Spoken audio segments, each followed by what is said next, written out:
View YouTube channel में भलीकार आहियां मुख्तियार जरवार। प्यारा साथियों, सिंध के मौसम की नई तातरीनी अहम रिपोर्ट खणी तव्हांजी खिदमत में हाज़िर थिया आहियूं। से मुझा अज है 25 जुलाई 2026। हिंदी जो काफ़ी ॾींहंनि खां इंतज़ार हो त ही मॉनसून सिस्टम जो है 25 जुलाई ते सिंध में पंहिंजा असरात ॾेखारींदो, जोहर ॾेखारींदो।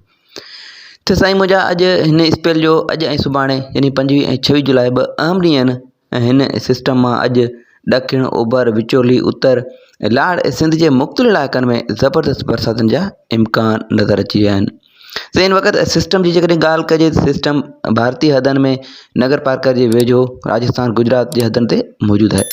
जेको सिस्टम आहिस्ते आहिस्ते सुस्त रफ़्तारी सां सिंध तरफ़ वधी रहियो आहे, जंहिंजे असर सां असांखे उम्मीद आहे त अॼु शाम रात खां अॼु ॾींहं खां जी कल भी काफ़ी सारे इलाक़नि में बरसातूं थियूं आहिनि, अॼु वधीक बरसातूं थींदियूं।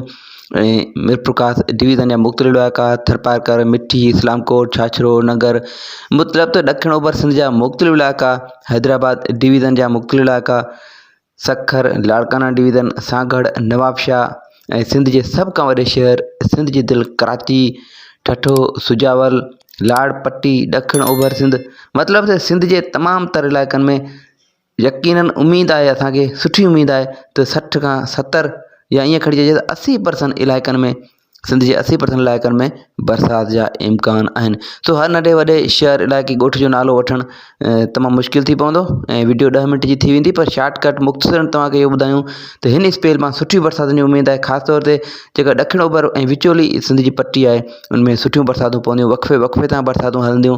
2 ॾींहंनि ताईं आसमान ढकियल रहंदो ऐं गजगोड़ खींवण ऐं तेज़ हवाउनि सां वसकारे जा सुठा इम्कान आहिनि। से मुझा ही सिस्टम जो है सो 27 ऐं 28 जुलाई ताईं सिंध जे मथां असरअंदाज थींदो रहंदो।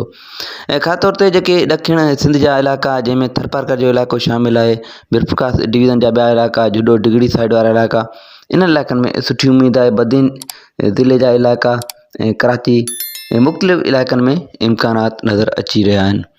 ऐं हिन बरसाती स्पेल में मिलीमीटर जी जेकॾहिं ॻाल्हि कजे त 100 खां 150 मिलीमीटर ताईं बरसात जा इम्कान मौजूदु आहिनि। सो ईंदड़ ॾींहंनि में मौसम में कहिड़ी तब्दीली थिए थी तव्हांखे अपडेट ॾींदा रहंदासीं। असांजी वीडियोज़ खे ॾिसंदा रहो।